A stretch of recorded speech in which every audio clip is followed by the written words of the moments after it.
Hello everyone, welcome to ब्रे future. मेरा नाम प्रिंस चौबे है और आज हम इस वीडियो में बात करने वाले हैं 26 अक्टूबर करंट अफेयर के बारे में। तो आइए स्टार्ट करते हैं। और जिन्होंने चैनल को अभी तक सब्सक्राइब नहीं किया है वो सब्सक्राइब कर लेंगे ताकि वीडियो का जो पर डे अपडेट है वो आप तक टाइम टू टाइम पहुंचता रहे। तो जैसा कि आप स्क्रीन पे देख पा रहे हैं, हमारे सामने जो फर्स्ट क्वेश्चन आज का क्या है, who has been honoured with the 51st Dada Saheb Phalke award. 51st Dada Saheb Phalke award इस बार किसे दिया गया? हमारे पास चार ऑप्शन क्या क्या है, कमल हसन, रजनीकांत, मोहनलाल या फिर Mammootty. The correct option is Rajinikanth. Rajinikanth क्या है? काफ़ी बड़े एक्टर हैं साउथ के, आपको उनके बारे में काफ़ी कुछ पहले से पता होगा। आइए थोड़ा देखते हैं इनके बारे में। Legendary actor Rajinikanth was honored with the 51st Dada Saheb Phalke award at the 67th national film awards ceremony held at Vigyan Bhawan इन दिल्ली। यानी दिल्ली के अंदर विज्ञान भवन में जो 67th इस बार नेशनल फिल्म अवार्ड सेरेमनी थी, उसमें जो है रजनीकांत को दादा साहेब फाल्के अवार्ड दिया गया। और कौन सा था? 51वां दादा साहेब फाल्के अवार्ड दिया गया।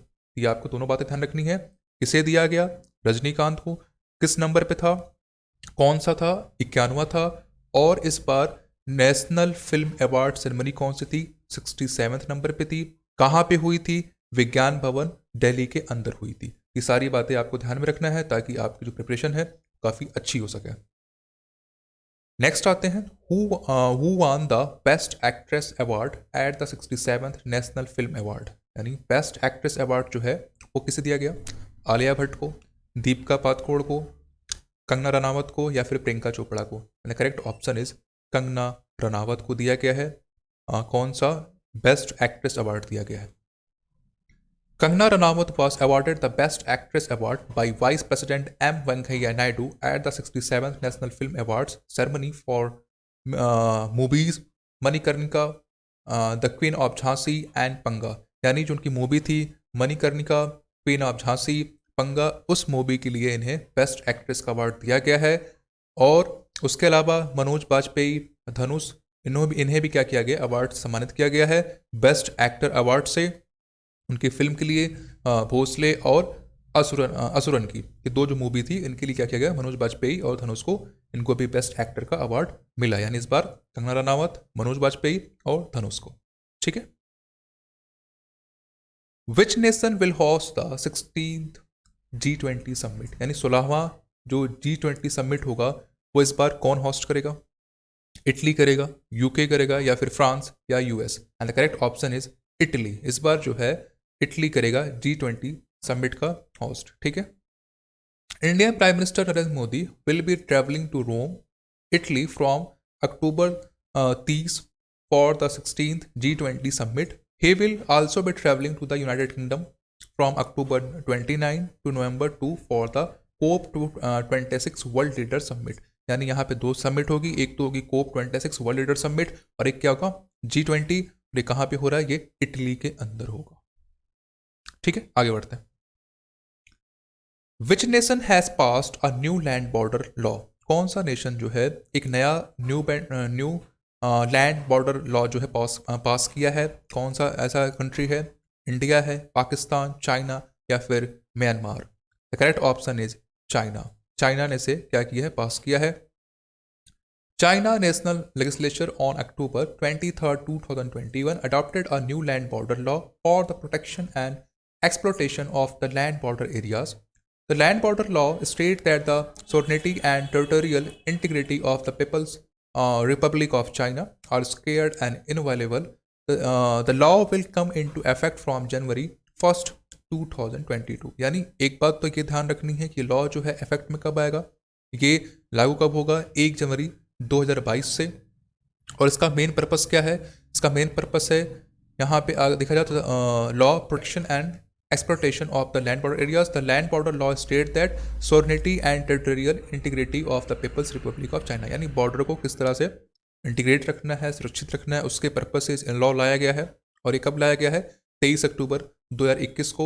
लागू कब होगा? 1 जनवरी 2022 से। नेक्स्ट है, what is the name of India's first indigenous aircraft career. India का जो पहला इंडिजिनियस एयरक्राफ्ट कैरियर है वो कौन सा है? आईएनएस विक्रांत है, आईएनएस हरियंत है, आईएनएस शौर्य है, या फिर आईएनएस विक्रमादित्य है? And the correct option is INS Vikrant. ये आपको यहाँ पे ये आपको ध्यान में रखना है आईएनएस विक्रांत के बारे में। The first indigenous aircraft carrier of India Vikrant set sail on October 24, 2021 for the second sea trial before its planned induction into the Indian Navy for अगस्त 2022। ये सारी थोड़ा सा इसके बारे में डिटेल हो गया, यानी कौन सा इस बार है? आईएनएस विक्रांत है, ये आपको ध्यान में रखना है।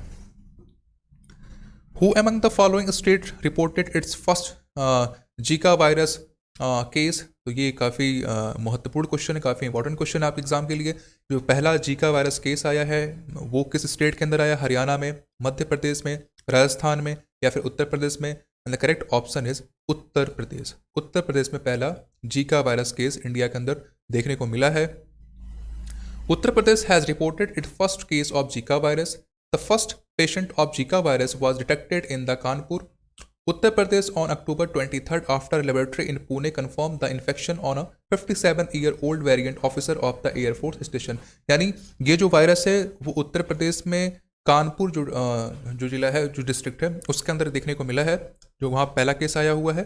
और इसका जो सैंपल है वो भेजा गया था 23 अक्टूबर को। कहाँ पे? पुणे में, महाराष्ट्र के अंदर जो पुणे है। और वहाँ ये जो व्यक्ति कौन सा है? 57-year-old है। इनके अंदर ये केस जो है पॉजिटिव हुआ है जीका वायरस का। तो यहाँ से बातें इंपॉर्टेंट क्या हो गई? पहला केस कहाँ मिला है? उत्तर प्रदेश के अंदर। कहाँ पे? कानपुर में। और ये सैंपल टेस्ट कहाँ हुआ? पुणे के अंदर। और इनकी एज क्या थी? 57-year-old थी। ये आपको थोड़ा सा ध्यान में रखना है। Which nation will host a regional meeting on Afghanistan without the Talibans participation on October 27, 21? यानी 27 अक्टूबर 2021 को कौन सा ऐसा देश है जो अफगानिस्तान के ऊपर एक मीटिंग करने जा रहा है और बिना उसको इनवाइट किए? यानी जो अफगानिस्तान में करंट में भी जो गवर्नमेंट है उसको बिना इनवाइट किए ये पूरी मीटिंग की जाएगी। तो कौन सा कंट्री ऐसा है? टर्की है, चाइना, पाकिस्तान, या Iran? And the correct option is Iran. Iran ये करेगा, ठीक है। Iran is expected to host a regional meeting on Afghanistan on October 27, 2021. The new Taliban government of the Islamic Emirate of Afghanistan has not been invited in the meeting। यानी इस meeting में जो new government है तालिबान को, उसको invite नहीं किया गया है। ये सिर्फ कहाँ पे होगा? अफगानिस्तान के अंदर होगा, तालिबान के बारे में, ठीक है। आज का लास्ट क्वेश्चन हमारे पास क्या है? Which space agency is preparing to launch the DART mission to prevent the collision of earth with an asteroid? यानी कौन सी एजेंसी जो है डार्ट मिशन को जो है वो लॉन्च करेगी ताकि जो अर्थ का है उसका जो कोलिजन है वो एस्ट्रॉयड से रुक सके? तो हमारे पास चार ऑप्शन क्या क्या है? नासा, इसरो, जक्सा, सीएनसे। तो यहाँ पे जो करेक्ट ऑप्शन होगा उसका वो क्या होगा? नासा। जैसा आपको पता होगा कि नासा एक अमेरिकन स्पेस एजेंसी है, इसरो इंडिया की है, जक्सा चाइना की है, सीएनसे जो है जक्सा जापान की है, सीएनसे जो है चाइना की है, और रॉसमॉस्कस जो है वो रसिया की स्पेस एजेंसी है। तो ये भी एग्जाम में क्वेश्चन आते रहते हैं, यहाँ से भी आपको चीज़ें ध्यान में रखनी है। The National Astronauts and Space Administration (NASA) is preparing to launch the double asteroid redirection test mission, that is planetary defense-driven test of technologies to prevent collisions of Earth with an asteroid। तो ये थोड़ी कहानी हो गई। साथ ही साथ आपको NASA का फुल फॉर्म क्या ये भी ध्यान रखना है। The national astronautics and space administration, ये नासा का फुल फॉर्म है, ठीक है। और ये क्या है? एक अमेरिकन स्पेस एजेंसी है। And the mission is scheduled to be launched on November 24, 2021 from Vandenberg space force base in California. यानी जो कैलिफोर्निया में जो स्पेस फोर्स है वहाँ से इसको लॉन्च करेंगे 24 नवंबर को, ठीक है।